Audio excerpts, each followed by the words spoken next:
Assalamualaikum warahmatullahi wabarakatuh. Alhamdulillahirabbil alamin wassalatu wassalamu ala asyrafil anbiya'i wal mursalin. Sayyidina Muhammad wa ala alihi wa sahbihi ajma'in. Rabbi shrah li sadri wa yassir li amri wahlul 'uqdatam min lisani yafqahu amma ba'd. Kita sama balik kitab kita ni 99 Usul Dirayah Hadis. Satu panduan mudah untuk mengesan hadis-hadis dhaif dan maudhu'. Jilid pertama oleh Maulana Muhammad Asri bin Muhammad Yusuf, dan sekarang kita masuk dalam usul yang ketujuh. Kaedah yang ketujuh. Kaedah usul yang ketujuh iaitu riwayat-riwayat yang bercanggah dengan ajaran dan kenyataan Al-Quran yang terang dan muhkam. Jadi riwayat bercanggah dengan ajaran yang Al-Quran yang terang atau kenyataan Al-Quran yang terang dan muhkam yang jelas lah.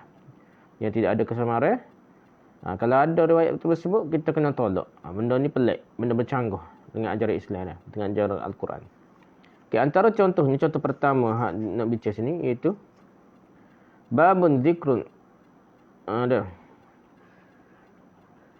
Babun zikru umrud dunya anba'ana Ismail bin Ahmad anba'ana Ismail bin Mus'adah anba'ana Hamzah bin Yusuf As-Sahmi anba'ana Abu Ishaq Ibrahim bin Abdullah An-Nabti qala haddatsna Ahmad bin Muhammad qala haddatsna Hamzah bin Dawud qala haddatsna Umar bin Yahya qala haddatsna Ala bin Zaid an Anas an qala Rasulullah sallallahu alaihi wasallam umrud dunya sab'atu ayyamin min ayyamil akhirah qala Allah ta'ala wa inna yawman 'inda rabbika ka alfi sanatin mimma ta'uddun.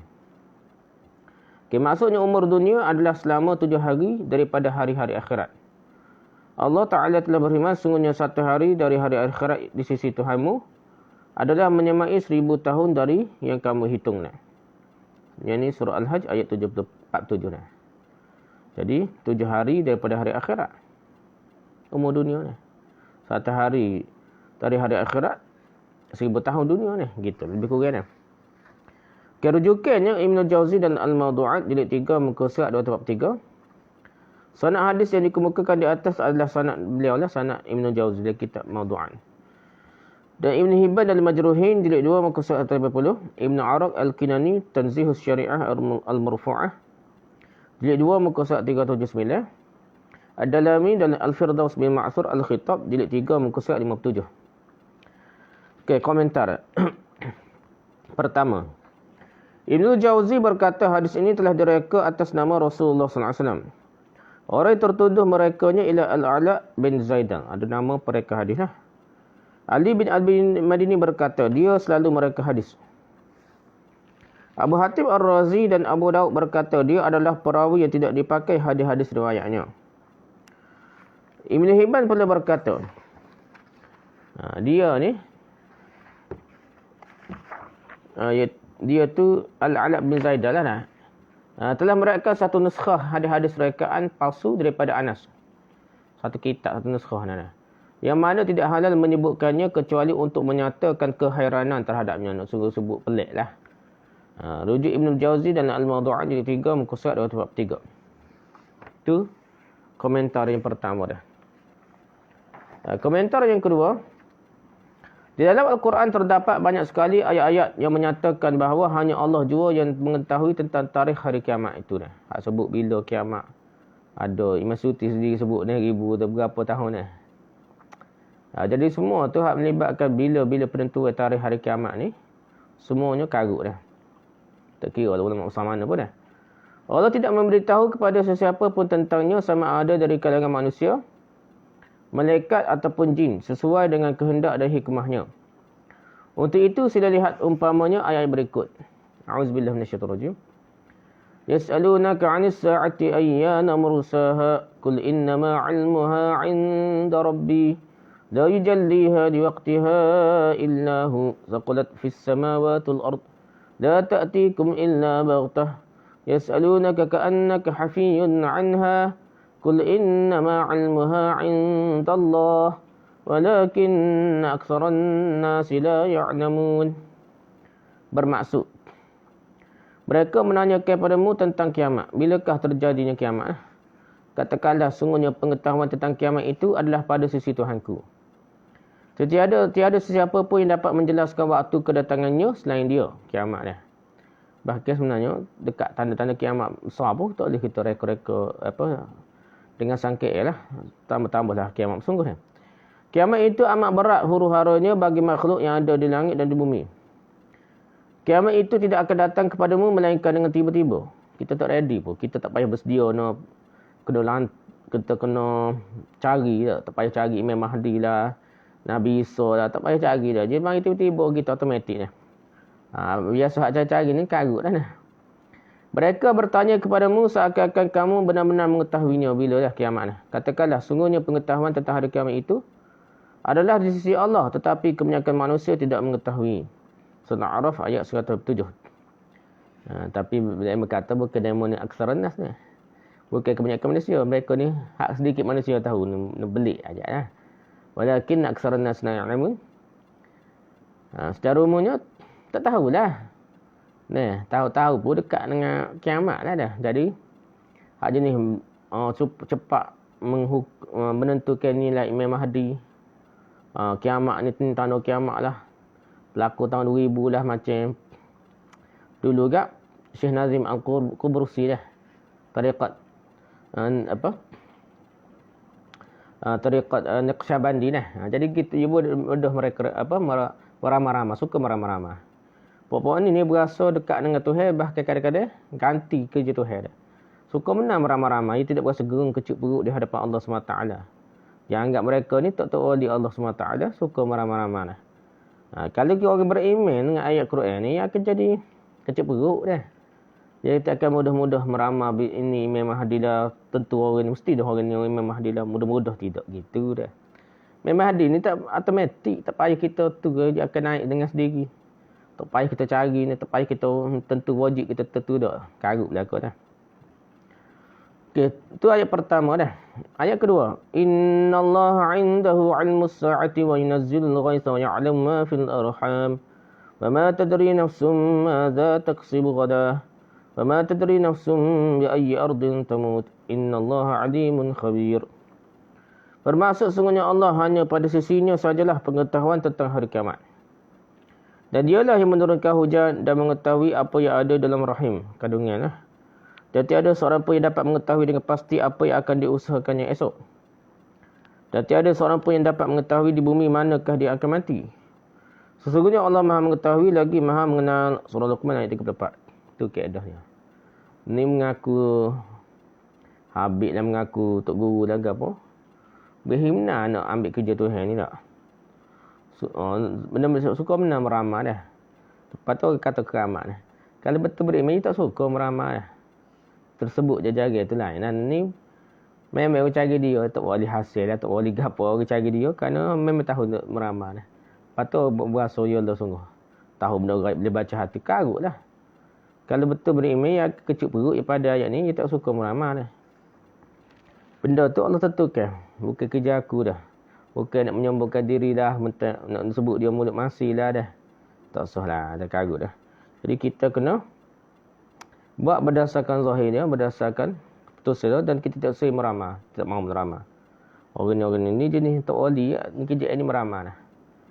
Mengaku tak wali dah.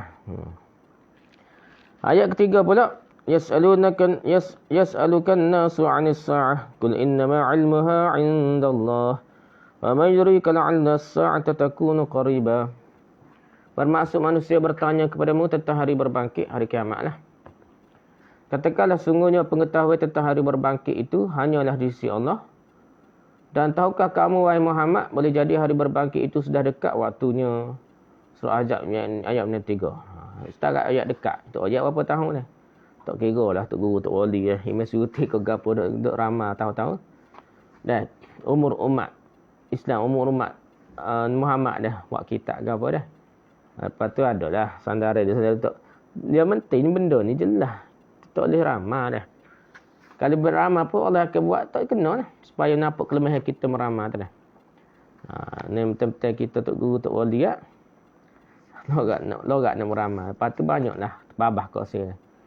Semua ajaran sesat ni suka meramah. Termasuk Al-Arqam, Syekh Nazim Al-Qubrusi ni, Tariqat Naqsyabandiyah. Dia memang cerita masa depan dah. Oh, tahu begini akan jadi gini, tahu gini akan jadi gini.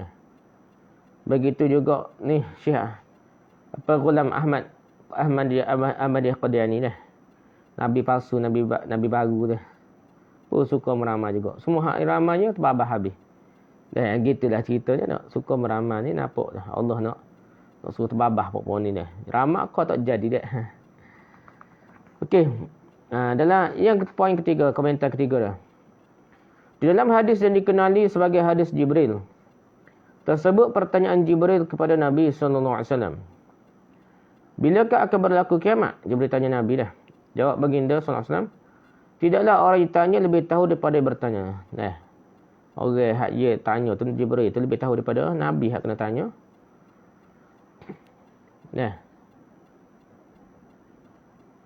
Orang yang tanya tu Nabi tak lebih tahu daripada orang yang bertanya. Dan tidak bermaksud Nabi Jibril pun tahu ni. Jibril pun mungkin tak tahu dah ayat gini lah. Ini menunjukkan sebagaimana Nabi SAW tidak tahu tentang bilakah akan berlaku kiamat. Jibril yang begitu dekat dengan Tuhan pun juga tidak mengetahuinya juga. Nak cerita sini Jibril pun tak tahu. Dia betul-betul tak wali kan nak ambil kerja Tuhan. Nak duduk ramai masa akan datang. Esok jadi God. Dan esok jadi gana apa-apa akan berlaku dia kiamat bila hak ni ramah tahun ni jadi gini. Imam Mahdi marilah. Ni Imam Mahdi dah suka menang ramah dah. Dan dengan pasti ni yakin dah. Benda tu dia bunyi pasti kat kita ni. Seolah agah lah. Agah dengan Tuhan tidak gerung kecut dengan Quran tersebut. Hak kita baca 3 ayat tadi. Kita berasa kita kedebel nak suka meramal dah. Maka kita jadilah. Capek gitu Allah akan buat macam tak jadi untuk menghinakan manusia-manusia yang syok berasa dekat dengan Tuhan ni nak ambil kerja Tuhan. Jibril pun tak tahu bila kiamat dah. Dengan itu hadis yang dikemukakan sebagai contoh pertama di atas dah jadi mungkar dan sudah tertolak lah. Hadis hak cerita bila kiamat ni tak. Tarikh dah tahun ke berapa lama umur dah 1000 tahun lama dah dunia. 7 hari kat 7000 tahun maksudnya ni. 7 dah 1000 ni digunakan dah. Dan Masyuti pun wallahu alam lah. Tak kira dah. Setang mana pun tak boleh lah. Kena tolak lah. Itu contoh pertama. Contoh kedua pula. Nabi SAW dikatakan telah diisrakan. Diperjalankan dari rumah Ummu Hani. Bukan daripada Masjid Haram dia. Tapi daripada rumah Ummu Hani.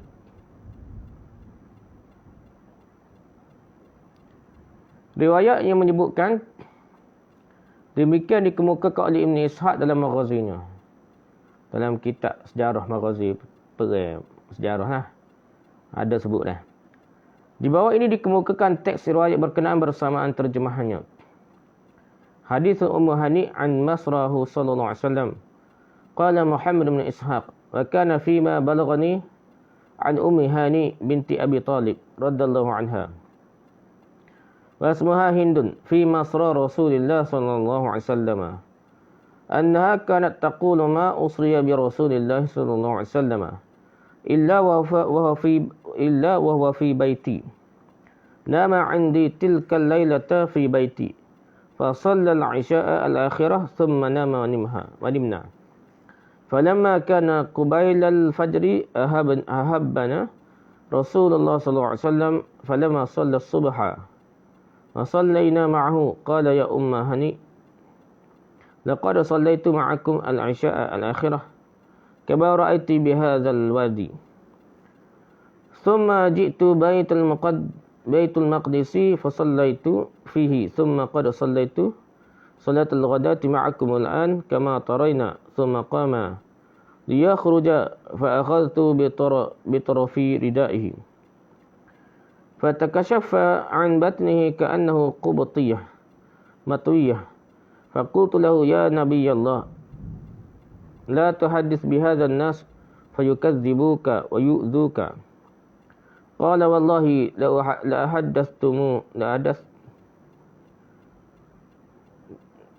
لحدثتموه قالت فقلت لجاره لي حبشية وهي حق اتبعي يا رسول الله صلى الله عليه وسلم حتى تسمعي ما يقول للناس وما يقولون له فلما خرج رسول الله صلى الله عليه وسلم إلى الناس أخبرهم فعجبوا وقالوا ما آيات ذلك يا محمد فإنا لم نسمع بمثل هذا قط إلى akhirnya. Maksudnya Ibn Ishaq berkata. Riwayat ni Ibn Ishaq tapi ya gitulah. Saya baca buku, saya pernah baca buku tu. Dia tahu lemah tapi tak boleh nak kata gapo. Dia bunyi Ibn Ishaq dah kecepuk dah. Imamul Maghazi dah. Nak kata tu payah, nak kata dhaif pun payah nak kata dah. Sedangkan dia bertentangan dengan riwayat lain, tiada serupa dia, pelik. Riwayat dia tu bercanggah dengan kitab-kitab hadis. Kitab-kitab musnad, sunan ke apa hak lain dia. Tiba kerana Ibn Ishaq agak kecup perut ni masalahnya. Bukanlah kita nak kata dia, nak terima dia hasan ke dhaif ke, tu nombor dua. Tapi janganlah pelik pun duk main terkecup takut nak kata tu. Nak cerita, nak terima juga dah walaupun pelik pun dah. Okey, maksudnya Ibn Ishaq berkata, antara kisah yang disampaikan kepada saya daripada Ummu Hani binti Abi Talib.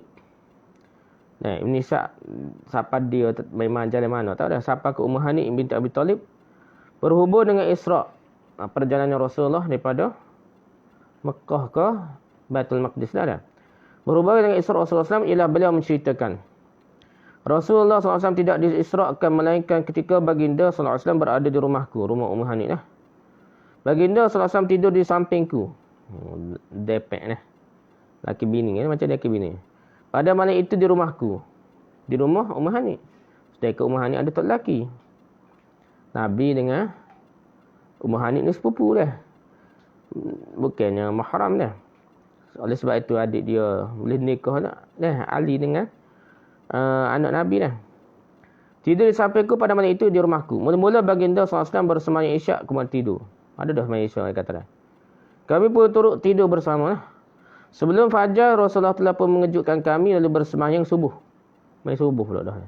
Kami pun bersemayam bersamanya, bersama Nabi dah. Setelah itu Rasulullah SAW bersabda, wahai Ummu Hani, malam tadi saya telah bersemayam bersama kamu seperti yang kamu tahu di wadi ini, nembah ni. Lepas itu saya pergi ke Baitul Maqdis dan bersemayam di sana. Lepas main isyak tu pergi Baitul Maqdis dan bersemayam di sana, dan sekarang saya bersemayam subuh bersama kamu seperti yang kamu saksikan. Ada dah semayam 5 waktu kali tak di isyak subuh ni dah. Tahu dah. Sedangkan lepas tu baru timbul dia Isra' Mi'raj, lepas tu baru timbul kewajipan semaya ni. 5 waktu dah. Setelah itu Rasulullah SAW bangkit untuk keluar. Aku pun memegang hujung selimut baginda SAW. Nabi nak tubik tu, pegang hujung selimut dah. Maka tersingkap belah perut bagi Nabi SAW bagaikan kain kipti yang berlipat. Setelah Nabi ni bucik kalau cara gini ni. Macam kain kipti berlipat ni perut Nabi ni. Lalu aku pun berkata kepada baginda SAW, wahai Nabi Allah, janganlah engkau ceritakan perkara ini kepada orang ramai. Nanti mereka akan mendustakan engkau dan menyakitimu. Baginda SAW berkata, demi Allah aku tetap akan menceritakannya kepada mereka. Ummu Hani berkata, aku pun memerintahkan seseorang sahaya perempuanku, hamba perempuanku, berketurunan Habsyi. Hamba Hittite lah, negeri Tino lah. Ikutlah Rasulullah SAW supaya engkau dapat mendengar apa yang disampaikannya kepada orang ramai. Dan apa pula reaksi mereka terhadap keterangan baginda itu, dan seterusnya lah. Bila Rasulullah SAW keluar kepada orang ramai, baginda SAW terus menceritakan kepada mereka. Mendengar cerita baginda SAW itu, mereka kehairanan lalu bertanya, apakah bukti kepada keteranganmu, wahai Muhammad? Sungguhnya kami tidak pernah mendengar cerita seumpama ini. Dan banyak lagi sambung dengan cerita dah. Kerujukan Ibn Ishaq, Sirah Ibn Ishaq, muka surat 184. Dan Ibn Hisham, Sirah Ibn Hisham pun ada juga dah. Yang ambil mana daripada hak ni juga punca ni Ibn Ishaq. Jadi 1 muka surat 402. Dan dalam As-Suhaili Ar-Radul Unuf jadi 2 muka surat 28. Ini syarah kepada Sirah Ibn Hisham lah. Ni syarah dia Ar-Radul Unuf. Jadi 2 muka surat 28. Okey, komentarnya. Pertama, kisah yang dikemukakan oleh Ibn Ishaq dalam riwayat di atas memuatkan banyak perkara yang menunjuk kepalsuannya. Di samping ia menepati beberapa usul dirayah yang lain. Bukan hal ini saja dah. Yang menunjukkan dengan jelas tentang kepalsuannya. Ia juga memuatkan usul yang sedang kita bicarakan ini juga dah. Bertentangan dengan Al-Quran yang sahih. Yang Al-Quran yang jelas lah. Muhkam dah. Okay, yang kedua dah. Komentar yang kedua. Riwayat ini jelas bercanggah dengan ajaran Al-Quran.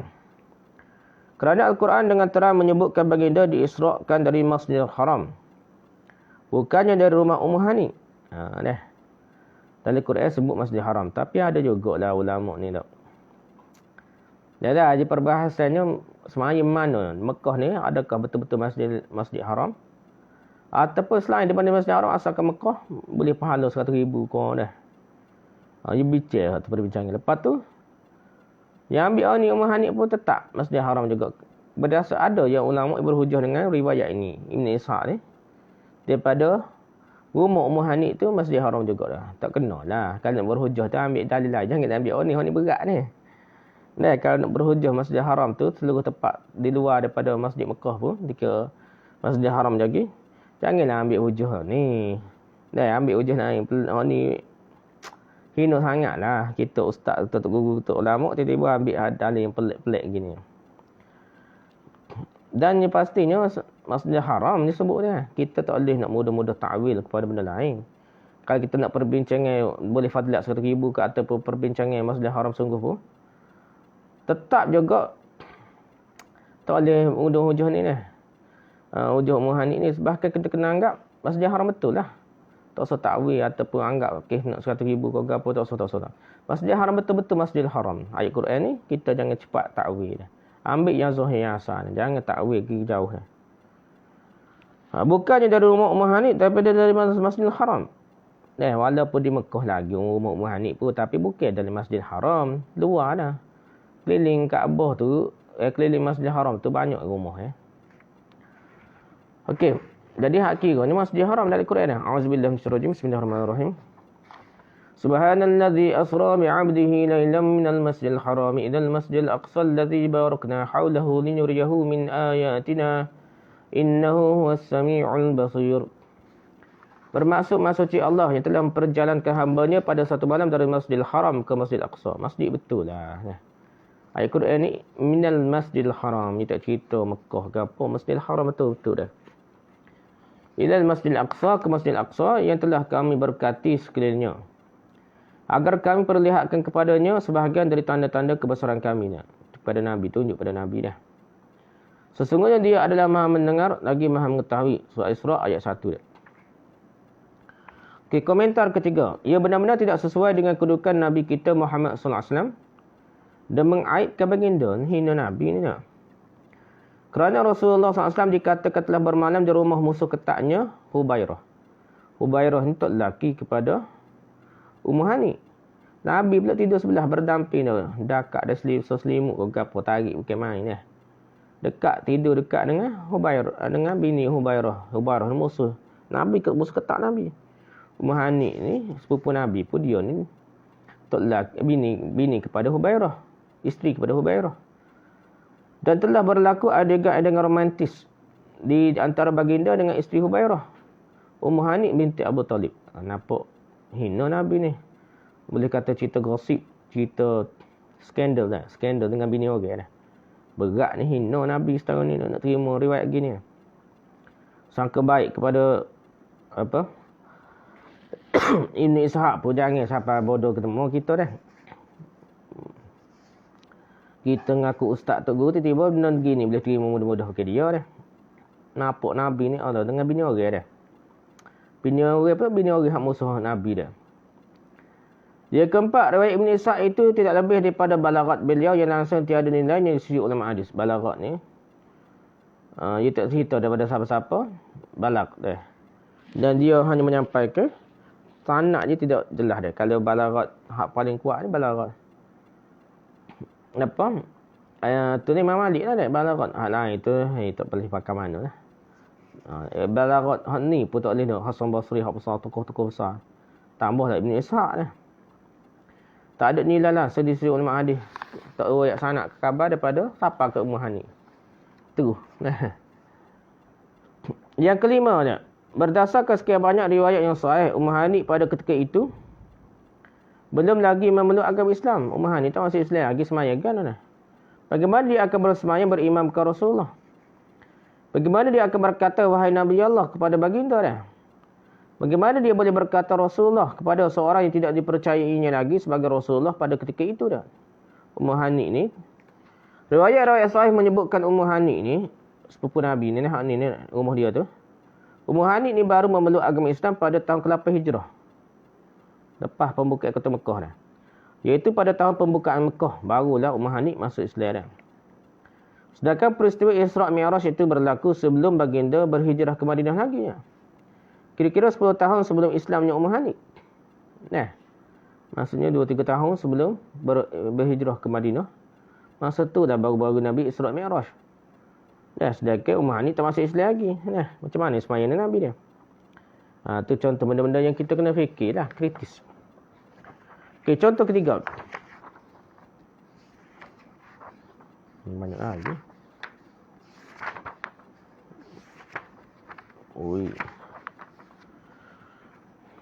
Contoh ketiga, ada riwayat menyebutkan kononnya taubat Nabi Adam AS diterima oleh Allah kerana beliau ni, Nabi Adam ni bertawassul dengan kedudukan Nabi Muhammad ketika memohon keampunannya atas kesalahan yang telah berlaku daripada beliau. Di bawah ini dikemukakan riwayat berkenaan. Haddatsana Abu Sa'id Amru bin Muhammad bin Mansur Al-Adl qala haddatsana Abul Hasan Muhammad bin Ishaq bin Ibrahim Al-Hanzali qala haddatsana Abul Haris Abdullah bin Muslim Al-Fihri qala haddatsana Ismail bin Muslamah qala anba'a Abdul Rahman bin Zaid bin Aslam an abihi an jaddihi an Umar bin Al-Khattab radhiyallahu anhu qala qala Rasulullah sallallahu alaihi wasallam lamma iqtarafa Adam al-khati'ah qala ya rabbi as'aluka bihaqqi Muhammad lama ghafarta li faqala Allah ya Adam faqala Allah ya Adam kaifa arafta Muhammad wa lam akhluquhu qala ya rabbi li'annaka lamma khalaqtani biyadika wa nafakhta fi ونفخت في من روحك رفعت رأسي فرأيت على قوائم العرش مكتوبا لا إله إلا الله محمد رسول الله فعلمت أنك لم تضف إلى اسمك إلا أحب الخلق إليك فقال الله صدقت يا آدم إنه لأحب الخلق إلي ud'uni bihaqqi faqad ghafartu laka walaula Muhammadun ma khalaqtuka.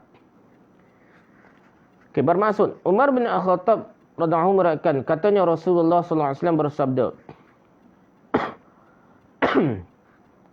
bila Adam telah melakukan kesalahan dia berkata, oh Tuhan, aku memohon kepadamu dengan bertawassulkan kedudukan Muhammad. Bertawassul dengan dengan kedudukan Muhammad. Doa kepada Tuhan minta dengan berkat dengan Nabi Muhammad lah. Terus engkau mengampunkan daku dah. Gitulah doa seolah gitu, doa dengan berkat Muhammad lah. Maka Allah bertanya, wahai Adam, bagaimana engkau tahu Muhammad padahal aku belum menjadikannya lagi dah? Jawab Adam, oh Tuhanku, kerana setelah engkau menciptakan daku dengan tanganmu dan engkau tiupkan ke dalam tubuhku rohmu, aku angkat kepalaku lalu aku melihat di kaki arasy tertulis tiada Tuhan selain Allah, Muhammad Rasulullah. Dengan itu yakinlah aku bahawa engkau tidak akan meletak di samping namamu kecuali makhluk yang paling dicintaimu. Maka berkatalah Allah, benar katamu wahai Adam, sesungguhnya dialah makhluk yang paling dicintaiku. Berdoalah kepadaku dengan keadaan bertawassul dengannya. Sesungguhnya aku telah mengampunkanmu. Jika tidak kerana Muhammad, nescaya tidak aku ciptakan engkau. Gitu. Oh, ni kuat benar sufi-sufi pergi dah. Kerujuknya Al-Hakim dalam Al-Mustadrak ala Sahihain. Dah dalam kitab Mustadrak kan. Jilid 2 muka surat 72, Al-Bahaqi dan Dalailun Nubuwah. Jilid 5 muka surat 489. Okey, komentar. Pertama, doa yang menyebabkan taubat Adam diterima oleh Allah, diterima Adam daripada Allah sendiri. Allah jualah yang telah mengajarkan kepada Adam. Dah. Ia tercatat dalam surah Al-A'raf begini. Qala rabbana zalamna anfusana wa illam taghfir lana wa tarhamna lanakunanna minal khasirin. Bermaksud keduanya Adam dan Hawa berkata, ya Tuhan kami, kami telah menganiayai diri kami sendiri. Dan jika engkau tidak mengampuni kami dan memberi rahmat kepada kami, nescaya pastilah kami termasuk orang-orang yang merugi. Surah Al-A'raf ayat 23. Jadi qala rabbana zalamna anfusana wa illam taghfir lana wa tarhamna lanakunanna minal khasirin. Itulah kalimah yang Allah ajar kepada Nabi Adam dan Hawa tu, mak isteri Nabi Adam tu. Mak kita lah. Orang ni dalam Quran sebut. Tiba-tiba dalam hadis ni ajar hak lain. Dah. Dalam hadis ni, Rabbi as'aluka bihaqqi Muhammadin. Lama ghafarta li dah. Itu dah. Dia minta dengan hak Muhammad. Itu dalam hadis. Jadi hadis ni bertentangan dengan Quran. Quran sebut dah. Apa doa bentuk Nabi? Doa Nabi Adam dan Hawa ni. Doa macam mana sehingga diampunkan Allah. Tak sebut Rabbi as'aluka bihaqqi Muhammad. Tak ada. Amal ni bercanggah lah. Lawan ayat Quran. Guna hadis. Lawan ayat Quran dah. Dah lah hadis tak tahu mana punca dah. Berani dah. Kita ulama, kita tegur, tiba-tiba kita berani lawan Quran dah. Lepas tu dia orang lain, liberal lah, anti-Islam lah, menentang perjuangan Islam lah. Kita sendiri duk terima tu, tak lawan Quran dah. Kita, riwayat pelik-pelik terima, tak lawan bercanggah Quran pun terima juga. Takwil juga. Takwil Al-Quran ni, main-main dah hina je Quran di hadapan mereka, di sisi mereka dah. Nak guna hadis-hadis palsu, ada lemah pelik-pelik ni, dah, biarlah rebah beleping Quran dah. Bercanggah dengan Quran. Okey, komentar kedua. Inilah doa yang terima oleh Nabi Adam daripada Allah. Dia. Allah sendiri menyebutnya dalam Quran. Bukan hadis-hadis. Quran sendiri sebut. Perhatikan firman Allah. Fatalaqa Adam min Rabbi kalimatin fataba alaih. Innahu huwat tawwabur rahim. Bermaksud kemudian Adam menerima beberapa kalimah dari Tuhannya. Allah ajar. Nak minta taubat. Nak minta keampunan Allah pun. Allah ajar. Ikut hak Allah ajar. Bukan reka-reka diri. Maka Allah menerima taubatnya. Sesungguhnya Allah Maha penerima taubat lagi Maha penyayang dia. Surah Al-Baqarah ayat 37. Hak mana? Rabbana zalamna anfusana wa in lam taghfir lana tarhamna lanakunanna minal khasirin. Itu dah. Kalimah Tuhan ajar dia Nabi Adam sehingga Allah terima taubat dia. Komentar ketiga dia. Ibn Katsir dalam tafsir Ibn Katsir telah menyebutkan bahawa beberapa orang tokoh tafsir yang dinukilkan berpendapat Adam menerima doa itu daripada Allah sendiri dia. Dan Allah mengampunkannya. Dalam hadis tadi, dah lah bukan Allah ajar. Allah tak tahu main mana. Tanya pula Nabi Adam, doa main mana gini. Bercanggah lah. Nampak bercanggah ni. Sedangkan dalam Quran sebut, Allah ajar. Bukan Allah tak tahu tanya Nabi Adam dah. Allah ajar Nabi Adam doa.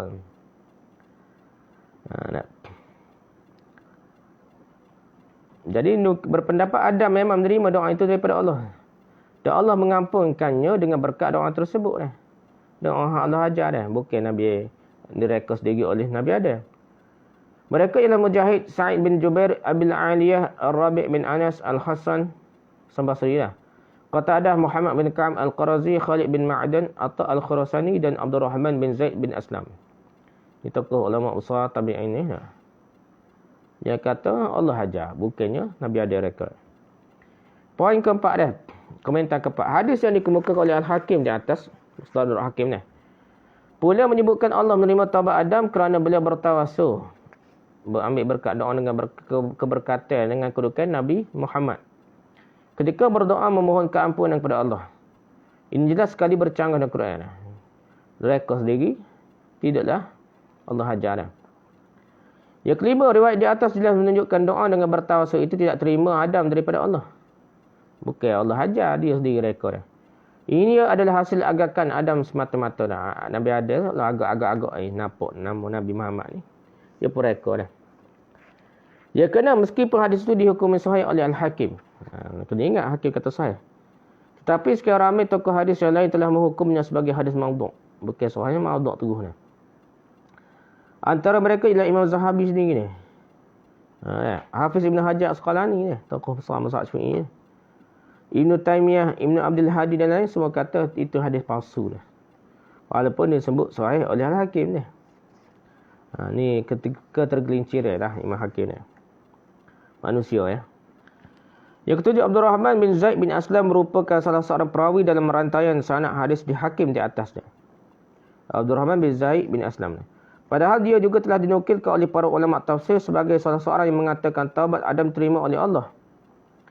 Kerana beliau berdoa dengan doa yang diberikan oleh Allah. Seperti dalam surah Al-A'raf ayat 23. Jadi, dalam riwayat lebih kuat, yang lebih sahih, dia ni bercanggah dengan riwayat ni dah. Daripada dia juga. Dia ajarnya hak tu lah, Rabbana zalamna anfusana. Dalam komentar ketiga di atas, Ibn Katsir juga umpamanya telah menyeraikan namanya bersama-sama nama-nama orang-orang lain yang juga berpendapat demikian. Ramailah berpendapat bahawa bukanlah kalimah Allah tu, bukanlah Allah ajar tu as'aluka bihaqqi Muhammad, tapi Rabbana zalamna anfusana wa illam taghfir lana wa tarhamna lanakunanna minal khasirin dalam Quran. Serupa tu. Jadi serupa orang ramai lah. Nampak bercanggah. Macam kita bincang sebelum ni lah. Riwayat daripada Ibn Abbas kata gini, hak ni kata gini, hak mana kuatnya? Kita kena cek lah. Hak lebih kuat tu kena pakar. Tak boleh lah pakar hak lemah. Yang ke-8, hadis hakim di atas juga bercanggah dengan Al-Quran. Kerana dikatakan Allah telah berfirman, kalau tidak kerana Muhammad, nescaya tidak aku jadikan engkau. Bercanggah dengan Quran ni. Seolah-olahnya maksud kejadian Nabi Adam dan anak cucu Nabi Adam ni dari kalangan manusia adalah kerana Muhammad. Bukan kerana beribadah kepada Allah. Kerana Muhammad dah. Nak jadi Nabi Muhammad ni nak jadi Tuhan. Tuhan kecil dah. Kerana Muhammad. Kerana Muhammad siapa aku? Bukan kerana beribadah. Mengagungkan Tuhan. Mengakad Tuhan tu akad Nabi Muhammad sekali. Dah. Nak akad nak sama label dengan Tuhan. Nabi Muhammad. Jadi gitulah. Padahal telah terang Allah Ta'ala telah berfirman tentang maksud kejadian jin dan manusia sebegini. Wa ma khalaqtul jinna wal insa illa liya'budun. Bermaksud dan aku tidak menciptakan jin dan manusia melainkan supaya mereka mengabdikan diri kepadaku. Surah Az-Zariyat ayat 56. Tiga-tiga sini Allah sebut aku ciptakan jin dan manusia. Tidak aku ciptakan jin dan manusia melainkan untuk beribadah pada Allah. Bukan untuk kerana Muhammad lah ciptakan manusia, tak ada. Kerana supaya beribadah. Termasuk Nabi Muhammad pun beribadah pada Allah. Orang akad setengah dia tak berasa kehebatan Allah ni. Dia akad Nabi Muhammad, Tok Wali, Tok Guru tahu benda gaib, boleh baca kiamat bila, boleh tahu Imam Mahdi mana-mana dah. Kerana dia anggap manusia makhluk dekat dengan Tuhan dah. Level manusia makhluk dekat dengan Tuhan dah. Dia tak berasa sangat-sangat hebat. Dia lebih kurang Tuhan Nabi Muhammad dan Allah dah. Ni timbul ajaran Syiah dah.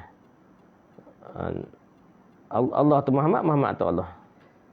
Dah. Jadi apa? Hadis-hadis riwayat begini lah. Dah. Yang akad Nabi Muhammad tu dekat sangat. Telajak, rapat dengan Tuhan sehingga ke sama level dengan Tuhan dah. Dan sekali Muhammad Zahir tu, Muhammad Zahir. Muhammad batin ya Allah. Jadi benda gitu dah menyebabkan punah jana agama dah.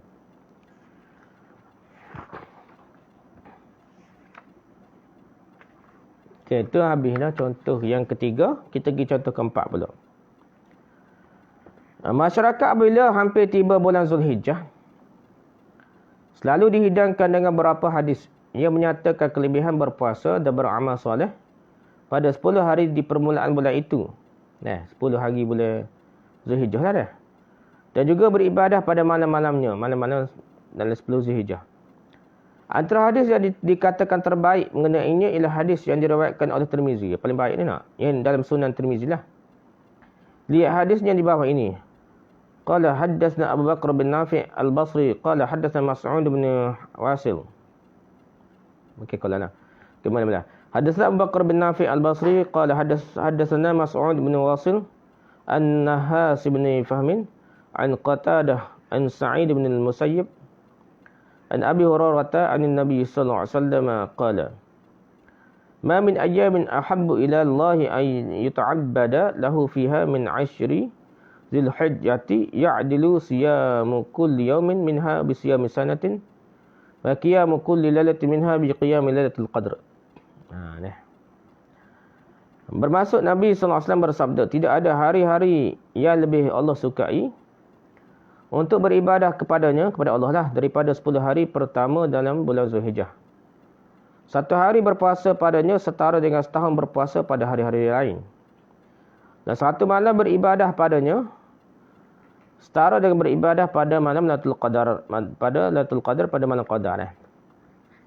Ia nak melawai dengan Lailatul Qadar sebut dalam Quran. Hadis lebih bisa daripada nak lawai Quran lah, hanya berbincang ini. Kerujukan hadis yang dikemukakan sebagai contoh keempat di atas adalah riwayat Tirmizi dengan sanadnya lah. Apa paling kuat sanadnya lah. Lihat Tirmizi, Sunan Tirmizi jilid 3 muka surat 122. Ibn Majah juga beratkannya dengan beberapa perbezaan pada lafaznya. Ada beza sikit lah Ibn Majah pada. Tapi kuat lagi riwayat sanadnya ni lah. Tirmizi dah. Lihat Sunan Ibn Majah jilid 2 muka surat 121. Al-Mizzi dan Az-Zahabi mengemukakannya dari bawah biografi Mas'ud bin Wasil.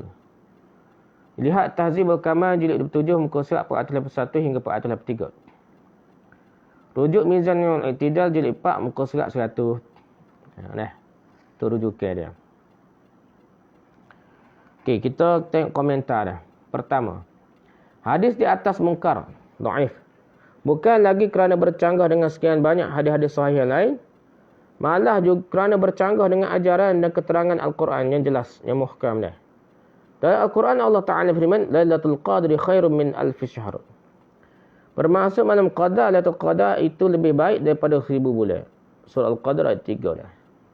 Setamana hebat hadis pun, kalau sangat kuat setamana pun bercanggah dengan ayat Quran, berlawan dengan Quran tak boleh. Paling hebat dari Quran sebut malam ni untuk beribadah ni Lailatul Qadar. Lebih baik daripada 1000 bulan. Sini pula dalam hadis ni sebut lebih baik daripada setara beribadat pada malam Lailatul Qadar ataupun sama dah. Nak berlawan dah. Kalau satu malam beribadah padanya saja pun sudah setara dengan beribadah pada Lailatul Qadar, malam Qadar. Bagaimana agaknya kalau seorang itu beribadah pada setiap malam dari 10 malam pertama di bulan Zulhijjah? Nah, 10 hari kan 10 kali ganda Lailatul Qadar. Nak lawan ayat Lailatul Qadar ni tak? Bukankah dia boleh mendapat kelebihan beribadah selama 10,000 bulan? Dalam Quran sebut yang paling hebat. Takkan ada benda yang tak sebut dalam Quran yang paling hebat dah. Malam bulan Zulhijjah mengatasi malam Lailatul Qadar bulan Ramadan. Tak pelik tu bercanggah ni. Bukankah ia secara tidak langsung berarti tidak seberapa lagi kelebihan yang terdapat pada malam Qadar? Lailatul Qadar jadi lebek lah, jadi rendah ni, hina dah berbanding dengan malam 10 Zulhijjah. Jadi tidak seberapa lagi kelebihan yang terdapat pada malam Qadar di bulan Ramadan berbanding dengan kelebihan yang terdapat pada 10 malam pertama di bulan Zulhijjah. Jadi mana 10 malam pertama bulan Zulhijjah. Jadi peliklah hadis ni. Demikianlah kita demikian. Komentar yang kedua. Sebagaimana kita semua tahu bahawa malam Qadar di bulan Ramadan itu tidak diketahui dengan tepat. Pada malam keberapakah? Kita hanyalah dianjurkan oleh Rasulullah SAW supaya mencarinya di pada 10 terakhir di bulan itu. Nabi suruh cari 10 malam terakhir dah. 10 malam terakhir di bulan Ramadan dah. Kerana lebih diharapkan ia berada pada malam-malam tersebut dah. Tak tahu bila-bila dah. Kena beribadah belaka. Tiba-tiba ni pakai ia belaka, peliklah 10 Zulhijjah ni nak. Bagaimanapun itu bukanlah suatu yang pasti dah. Lantaran boleh jadi malam Qadar jatuh pada malam pertama Ramadan pada tahun ini. Dan pada tahun berikutnya pula pada malam ke-13 atau lain malam dan seterusnya ni. Tak tahu belaka sebenarnya. Pendek kata malam Qadar tidaklah menentu dan tidak dapat dipastikan pada malam yang keberapa. Berbeza keadaannya dengan 10 malam di permulaan Zulhijjah. Kerana ia jelas dan pastilah. Kalau beramal pada setiap malamnya setara dengan beramal pada malam Qadar atau pada Lailatul Qadar, maka untuk apa lagi anda bersusah payah beramal mencari Lailatul Qadar yang tidak menentu di sepanjang bulan Ramadan itu dah. Terpaksa semaya tarawih lah ada, iktikaf lah apa nak. Tak ada faedah, baik iktikaf 10 lah. Tentu boleh dah. 10 Zulhijjah dah.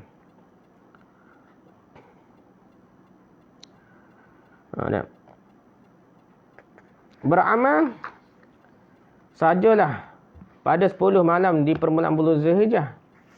Kerana anda akan pasti mendapatkan pahala yang setara dengan malam Qadar pada setiap malamnya. Tak payah, bersusah payah. Kenapa Rasulullah SAW tidak terus menganjurkan umatnya supaya beribadah saja pada 10 malam di permulaan bulan Zulhijjah itu dah. Tak payah mencari bulan Ramadan lah. Apakah semuanya malam di iktikaf, tak payah tidur bulan Zulhijjah lah. Kalau benda tu sahih dah. Macam hadis cerita ni. Bukankah itu lebih menyenangkan umat dia dah? Okey, komentar ketiga dah. Penafian hari-hari yang lebih Allah sukai untuk beribadah kepadanya selain 10 hari pertama di bulan Zulhijjah terlalu umum. Boleh termasuk juga di dalamnya hari-hari di bulan Ramadan. Ya.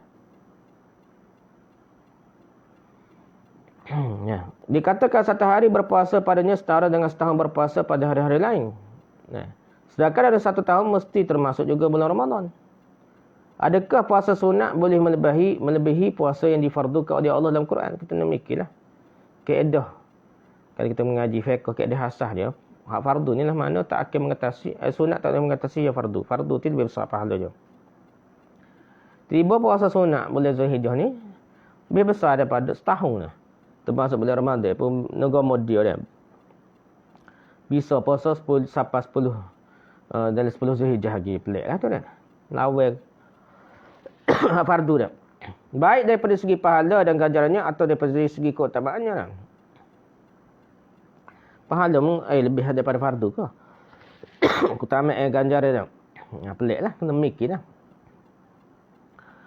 Okay, komentar keempat. Hadis di atas juga bercanggah dengan hadis Sahih Muslim yang diriwayatkan daripada isteri Rasulullah sallallahu alaihi wasallam, Aisyah radhiyallahu anha, bahawa beliau tidak pernah melihat Nabi sallallahu alaihi wasallam berpuasa pada 9 hari di permulaan bulan Zulhijjah.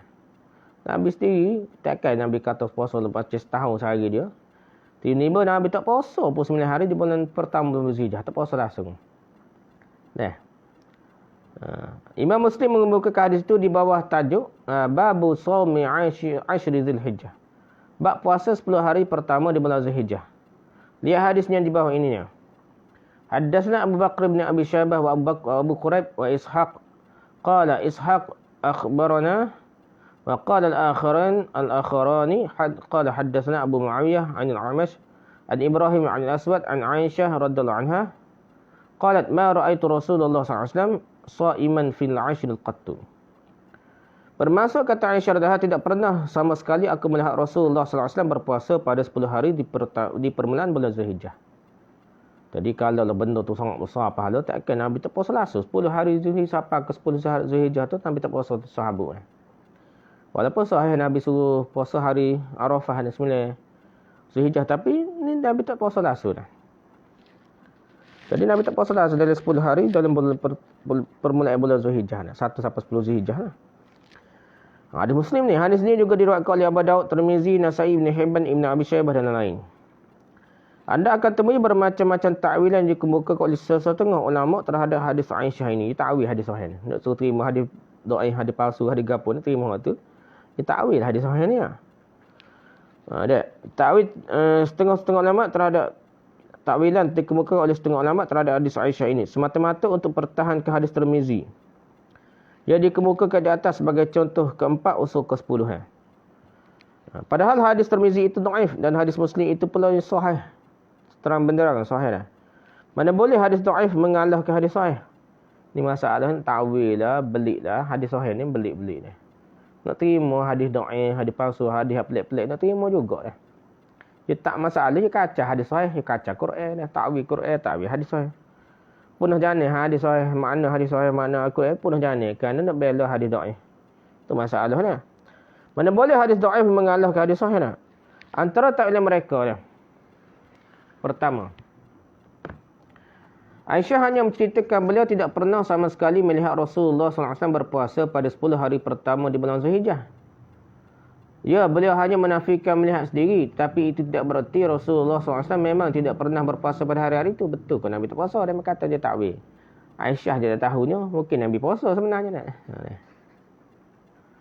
Buktinya ialah terdapatnya kenyataan daripada salah seorang isteri Rasulullah SAW yang lain, di mana beliau menceritakan bahawa baginda ada berpuasa pada 9 hari pertama bulan Zulhijjah. Berikutnya adalah hadis yang dimaksudkan itu. Haddatsana Suraish wa Affan qala haddatsana Abu Awanah qala haddatsana Al-Hurr bin As-Sayyah qala Surayj 'an Al-Hurr 'an Hunaydah bin Khalid 'an imra'atihi 'an ba'di azwajin Nabi sallallahu alaihi wasallam qalat kana Rasulullah sallallahu alaihi wasallam yasumu 9 Dzulhijjah wa yawma Ashura wa 3 ayyamin min kulli shahrin qala afan awwal ithnaini min asy-syahri wa khamisain. Bermaksud salah seorang isteri Nabi sallallahu alaihi wasallam meriwayatkan katanya Rasulullah SAW selalu berpuasa pada 9 hari pertama di bulan Zulhijjah, hari Ashura, hari ke-10 bulan Muharram, dan 3 hari yang lain pada setiap bulan. Affan berkata sebagai menjelaskan 3 hari yang lain pada setiap bulan yang dimasukkan dia tersebut dalam hadis itu, iaitu hari Isnin pertama setiap bulan dan 2 hari Khamisnya. Hadis ini terdapat dalam Musnad Ahmad, Sunan Abi Daud dan juga Sunan An-Nasai. Tetapi lafaz hadis dengan sanad yang dikemukakan di atas adalah lafaz riwayat Ahmad dalam Musnad Imam Ahmad. Lafaz tu ada beza sikit-sikit yang lain. Ini lafaz Musnad Imam Ahmad lah. Okey, bantahan terhadap takwilan pertama dah. Bantahan dia. Letih nak. Tanya mana ni tu bantahan.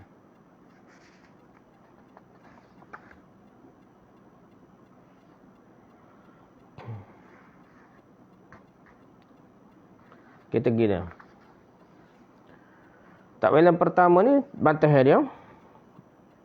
Ini pertama. Kita pergi. Kedua kita bagi pada yang pertama. Kita pergi habis ni. Okey, hadis ni sama seperti hadis contoh keempat bagi usul yang ketujuh. Yang dikemukakan di atas. Kedua-duanya dhaif sebenarnya.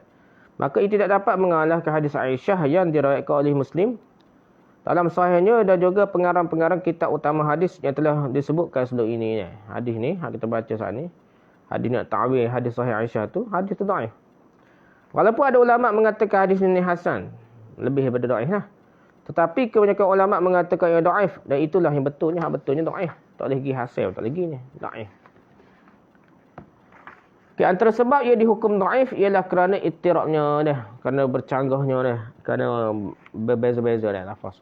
Hunaidah ada kalanya diriwayatkan seperti riwayat Ahmad yang dikemukakan di atas, tanpa menyebutkan siapakah sebenarnya isteri Rasulullah SAW yang merupakan punca riwayat itu. Masalah juga tak sebut isteri Nabi mana hak kata. Dalam riwayat ini Hunaidah meriwayatkan daripada isteri-isterinya, tetapi tidak jelaskan siapakah nama isterinya itu. Isteri ke berapa? Adakah Hunaidah mempunyai seorang isteri saja? Tidak jelas. Okey. Nah. Jangan kata ni.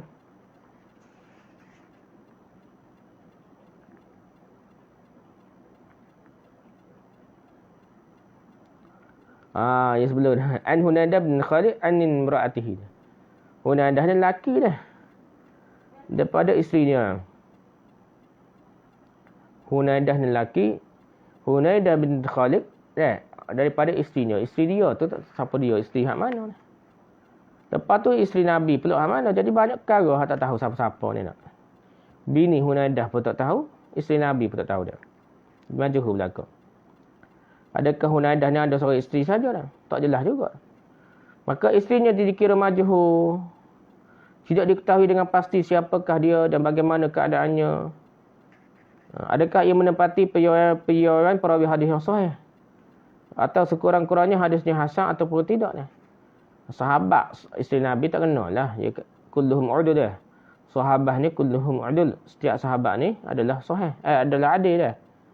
Tiba-tiba hal lain. Hal lepas tu anak murid kepada sahabat ni kena cek, kena kritik. Ni tak tahu siapa-siapa dah. Sedangkan dengan adanya perawi majhul dalam sanad suatu hadis akan menyebabkan ia menjadi dhaif. Okay, dalam setengah sanad riwayat Hunaidah pula tersebut beliau menerima riwayat itu daripada ibunya pula. Bukan daripada bini dia, daripada ibu dia pula. Bukan daripada isterinya. Ibunya meriwayatkan kepadanya daripada Ummu Salamah. Dengan jelas disebutkan nama Ummu Salamah. Pula dah ni. Ini riwayat lain lah. Dalam setengah sanad riwayat Hunaidah pula tersebut nama Ummu Habibah pula. Bukan nama Ummu Salamah. Walaupun kedua-duanya adalah isteri Rasulullah SAW. Ummu Salamah pembini Nabi, Ummu Habibah pembini Nabi dah. Di dalam setengah sanad pula Hunaidah laki ni meriwayatkan terus daripada isteri Nabi SAW tapi secara an-anah. Dan tanpa menyebut dengan jelas nama isteri Nabi SAW berkenaan. Inilah yang dikatakan ittirab pada sanad yang membuatkan suatu hadis dihukumkan dhaif oleh para ulama hadis. Nah, itu dari segi sanad. B yang kedua dah.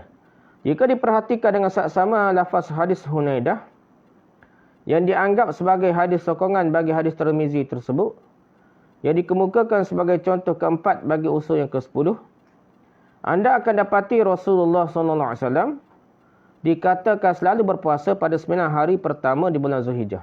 Macam puasa belakang dah. Nah, menggunakan sirah madhi istimrari yang menunjukkan makna selalu, sentiasa puasa 1 hingga 9 Zulhijjah. Nah. Amalan yang selalu dilakukan oleh Rasulullah SAW tidak masuk akal, tidak diketahui oleh Aisyah. Aisyah kata tak pernah tengok. Tiba-tiba hak ni kata, sama-sama ni kerek ni. Sedangkan Nabi kerek bersama Aisyah. Para sahabat itu sangat mengambil berat tentang amalan Nabi SAW. Sebagaimana mereka mengambil berat tentang wahyu yang diturunkan kepada baginda.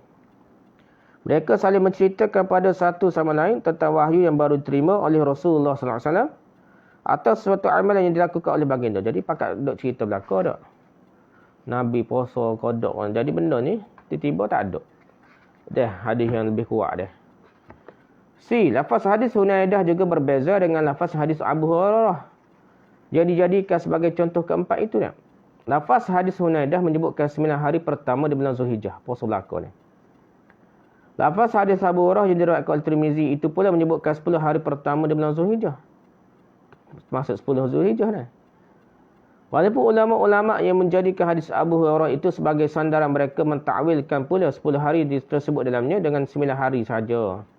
Sesuai dengan hadis Hunaidah dan berpandukan kaedah aghlabiyahnya, kebiasaannya. Namun tetap juga sudah ada perbezaan di antara keduanya.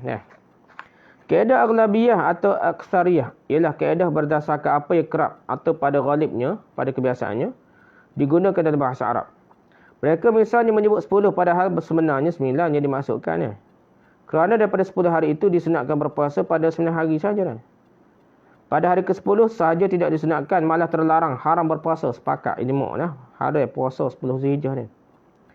Yang lebih banyak lagi ialah 9 hari berbanding 1 hari, iaitu hari ke-10. Maka mereka menyebut 10 penuh dengan mengetepikan, mengecualikan 1 hari daripadanya lah. Waliknya. Penggunaan seperti ini lumrah berlaku di kalangan orang-orang Arab. Kadang-kadang orang sebut nama Aisyah gapo tu, gitulah masalahnya. Walik ke gapo ataupun kadang-kadang dia dekatlah gapo. Jadi perbincangan itu ada timbul dah. Tidak ada siapa pun memakai 10 hari disebut dalam hadis Abu Hurairah itu dengan arti 10 hari betul-betul lah. Kalau betul-betul 10 hari, maka pada hari ke-10 Zulhijjah itu juga kena berpuasa lah. Padahal bukankah pada hari itu haram berpuasa? Kerana ia adalah hari raya haji, hari puasa. Pendek kata, hadis Hunaidah tidak boleh jadikan syahid sokongan dah. Bagi hadis Abu Hurairah kerana berbeza isi kandungan kedua-duanya. Kalau Rasulullah dalam hadis Hunaidah dapat menyebut 9 hari dengan jelas, kenapa baginda tidak menyebut dengan jelas? Begitu juga dalam hadis Abu Hurairah. Benda ni yang kita nak fikir.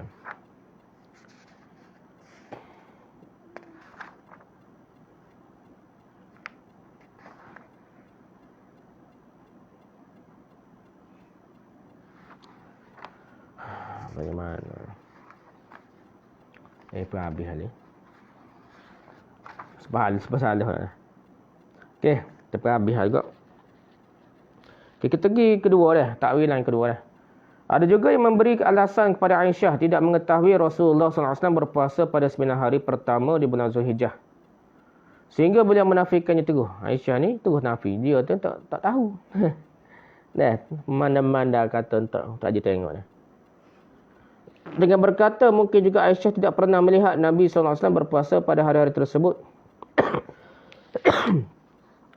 Kerana kebetulan 10 hari pertama di bulan Zulhijjah itu tidak jatuh pada giliran baginda bersama beliau. Tidak giliran Aisyah, kata. Okey, bantahan terhadap takwilan yang kedua ini. Tidak munasabah selama 9 tahun bersama Rasulullah SAW sebagai suami isteri. Tidak pernah 10 hari di permulaan bulan Zulhijjah jatuh pada hari-hari giliran baginda dengan Aisyah. Tak ada sahabat lagi. Tak munasabah dah.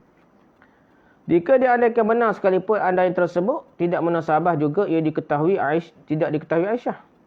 Aisyah ni rapat dengan Nabi dah. Tak melalui dia pun boleh melalui isteri Nabi yang lain. Kerana Rasulullah SAW senantiasa menemui semua isterinya pada sebelah petang untuk bertanya khabar tentang keadaan mereka semua. Jadi Nabi ni tak tidur malam pun, petai-petai gerau habis bininya. Jumpa dengan bininya. Kalau Nabi puasa tak, kan Nabi tak ayat. Walaupun bukan pada hari-hari giliran mereka, itu adalah rutin baginda SAW tak petai dah. Cuma bagi dia tidak akan bermalam kecuali di rumah isteri yang mempunyai giliran. Nah. Takkanlah Aisyah tidak mengetahui keadaan Rasulullah SAW berpuasa apabila bertemu dengannya.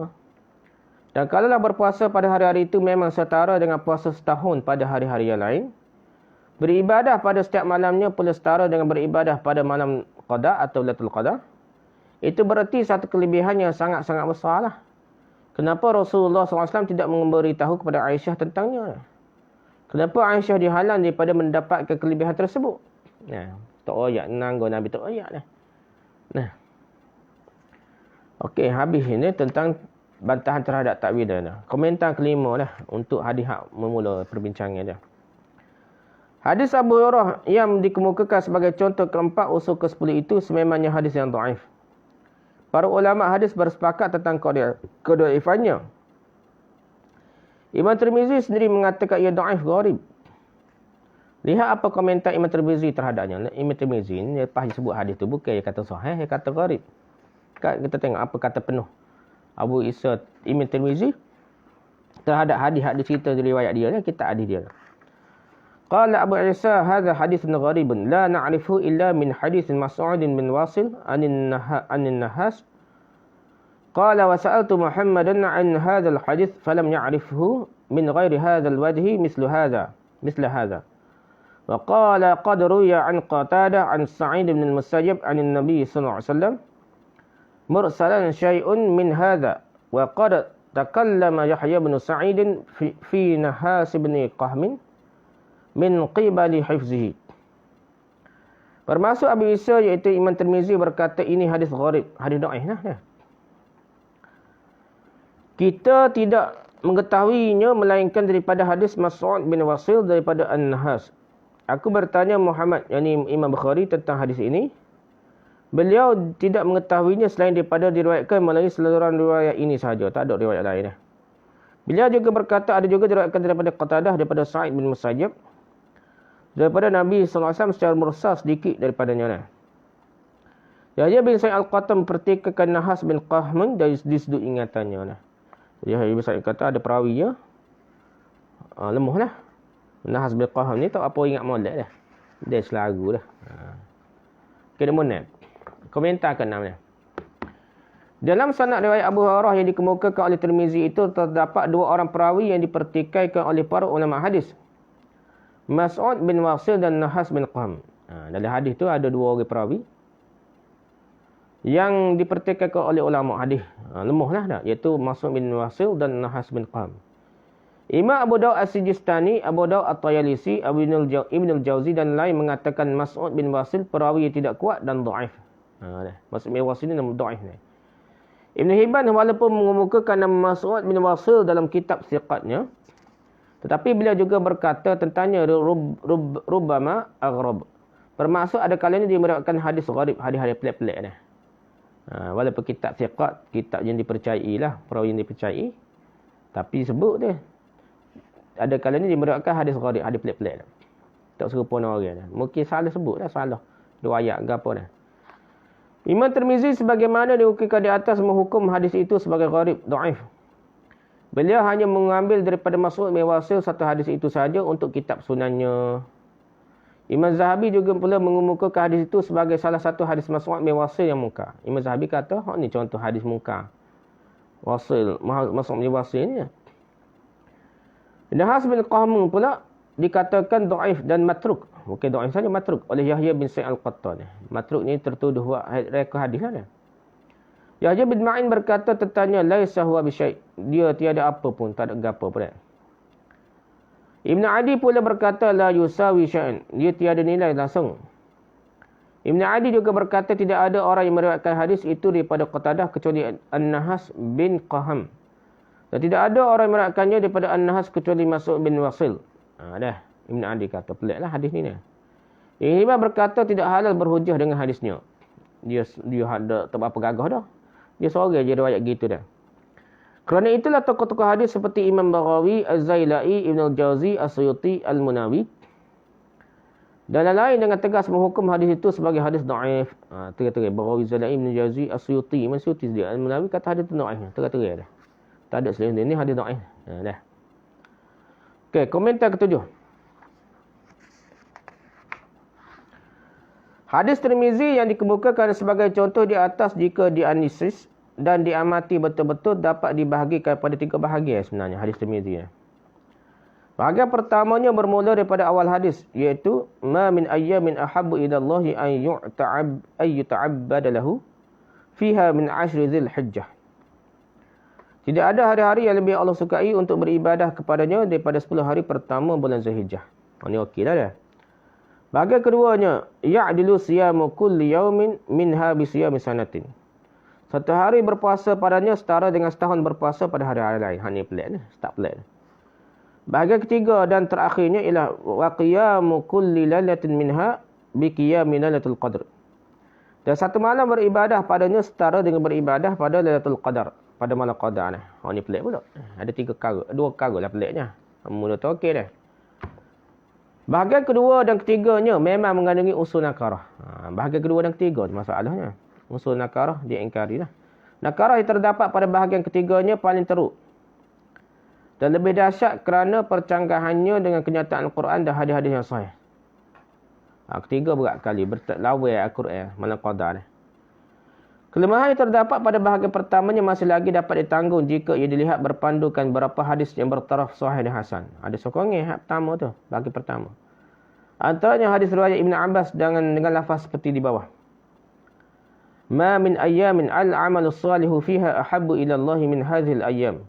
Ya'ni al-ashra. Qalu ya Rasulullah, walal jihadu fi sabilillah? Qala walal jihadu fi sabilillah. Illa rajulun kharaja bi nafsihi wa malihi thumma lam yarji' min dhalika bi syai'. Bermaksud tiada hari-hari yang mana amal soleh padanya lebih disukai oleh Allah daripada hari-hari ini. Maksud beliau Nabi SAW ialah pada 10 hari pertama bulan Zulhijjah. Mereka para sahabat bertanya, jihad fi sabilillah pun tidak juga wahai Rasulullah? Jawab baginda SAW, jihad fi sabilillah pun tidak juga. Tak boleh nak lawai beramal pada 10 hari Zulhijjah. Kecuali orang yang keluar berperang dengan dirinya dan nyamanya dan hartanya sendiri. Kemudian ia tidak pulang dengan membawa apa-apa pun daripadanya. Mati syahid. Hadis riwayat Bukhari, Abu Daud, Tirmizi, Ibn Majah, Ibn Hibban, Ibn Khuzaimah, At-Tabarani dan At-Tahawi dalam Mushkil al-Atharnya. Ini kuat, sahih. Amal soleh yang tersebut dalam hadis sahih ini lebih dikhususkan kepada amalan haji.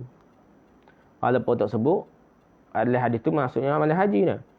Yang hanya dikerjakan pada hari-hari tersebut sahaja. Amalan haji itulah yang dikatakan lebih disukai oleh Allah daripada jihad fi sabilillah sekalipun. Kerana ia merupakan salah satu rukun Islam ni, haji-haji ni. Memanglah haji tidak dapat dikerjakan pada bulan-bulan lain. Ia hanya dikerjakan pada bulan-bulan haji saja. Iaitu Syawal, Zulqa'dah dan 10 hari pertama di permulaan bulan Zulhijjah. Dan kemuncaknya ialah pada 10 hari pertama bulan Zulhijjah. Jihad walaupun merupakan salah satu amal soleh yang sangat istimewa dalam Islam, namun ia bukan merupakan rukun Islam dan ia bukanlah fardu ain atas setiap orang Islam. Kemungkinan berlakunya pula tidak terikat dengan waktu tertentu dah.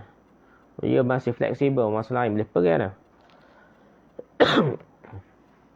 Hadis sahih yang diriwayatkan oleh Ibn Abbas itu juga mengecualikan jihad tertentu yang tetap amal soleh pada 10 hari di permulaan bulan Zulhijjah.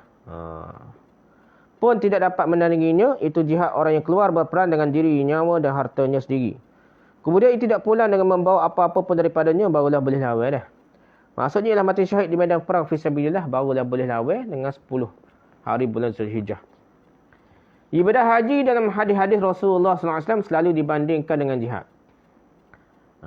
Kalau kita perhati ngaji banyak, kita akan dapat dia duduk berlawai. Nabi buat banding ini haji dengan jihad. Umpamanya dalam hadis sahih berikut. Haddatsana Muhammad bin Katsir, akhbarana Sufyan an Muawiyah bin Ishaq an Aisyah binti Talhah, an Aisyah ummul mukminin radhiyallahu anha qalat ista'zantu an-nabiy sallallahu alaihi wasallam fil jihad faqala jihadukunna al-hajj. Bermaksud Aisyah ummul mukminin radhiyallahu anha bercerita, katanya pernah aku meminta izin kepada Nabi sallallahu alaihi wasallam untuk keluar berjihad. Tetapi baginda sallallahu alaihi wasallam bersabda, jihad kamu ialah mengerjakan haji. Haji dah. Okey, komentar ke-8. Berdasarkan sekian banyak hadis daripada beberapa orang sahabat, tidak dapat dinafikan 10 hari pertama di bulan Zulhijjah itu memanglah mempunyai kelebihannya yang tersendiri berbanding hari-hari lain. Tetapi ia lebih banyak kerana pernyataan solidariti terhadap saudara-saudara seagama yang sedang melaksanakan ibadah haji di tanah suci. Tapi sebenarnya kait dengan ibadah haji lah. Jadi, dia mau buat haji di sana, kita pun buat amalan di kampung kita dah. Pada waktu yang sama dah. Seolah kita ada tunjuk perasaan bersama-sama lah. Bersama kalau kita sini kan. Tunjuk perasaan bersama orang Palestin dah. Begitu juga macam kita tunjuk perasaan, kita ada kebersamaan jiwa dan perasaan kita dengan orang-orang yang buat haji di tanah suci di Mekah ni. Sebagaimana orang yang sedang mengerjakan haji digalakkan berbuat sebanyak mungkin kebajikan dan ketaatan di samping memelihara diri daripada melakukan beberapa perkara yang terlarang semasa mereka sedang berihram haji lah. Begitu juga orang Islam lain yang tidak berkesempatan turut mengerjakan haji dah. Walaupun kita tak pergi haji duduk kapur pun kita berasa macam buat haji juga dah.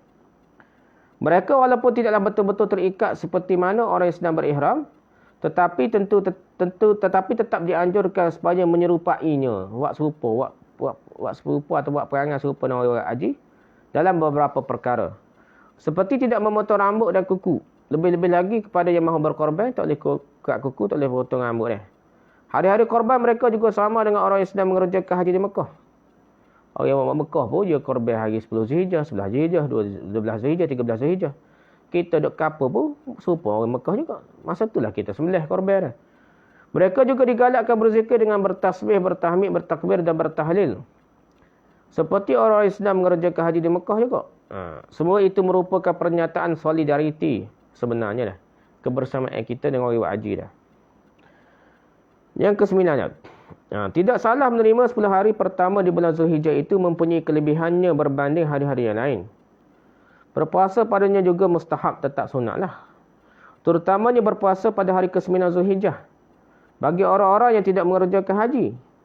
Tetapi tidaklah ia menyemai puasa di bulan Ramadan sama sekali dah. Tak boleh nak awal puasa bulan Ramadan. Apalagi melebihi malam qadar. Takkan lah. Seperti tersebut dalam hadis Naif yang diriwayatkan oleh Tirmizi tersebut. Walaupun kita kata besar pahala pun tak boleh nak lawal. Benda tu Quran sebut dia. Puasa Ramadan. Lepas tu apabila malam qadar, Lailatul Qadar, bulan Ramadan tak boleh nak lawal. Itu pasal tu Quran dia. Anda tidak boleh menganggap apa lagi mempercayai kelebihan 10 hari pertama di bulan Zulhijjah seperti tersebut dalam hadis itu. Kerana selain bercanggah dengan ajaran dari kenyataan yang jelas daripada Al-Quran, ia juga bercanggah dengan hadis-hadis yang sahih. Itu kesimpulan je lah. Habislah usul ketujuh kita. Wallahu a'lam. Subhanakallahumma hamdika, subhanakallahumma hamdika, subhanakallahumma hamdika, asyhadu an la ilaha illa anta, astaghfiruka wa atubu ilaik. Assalamualaikum warahmatullahi wabarakatuh.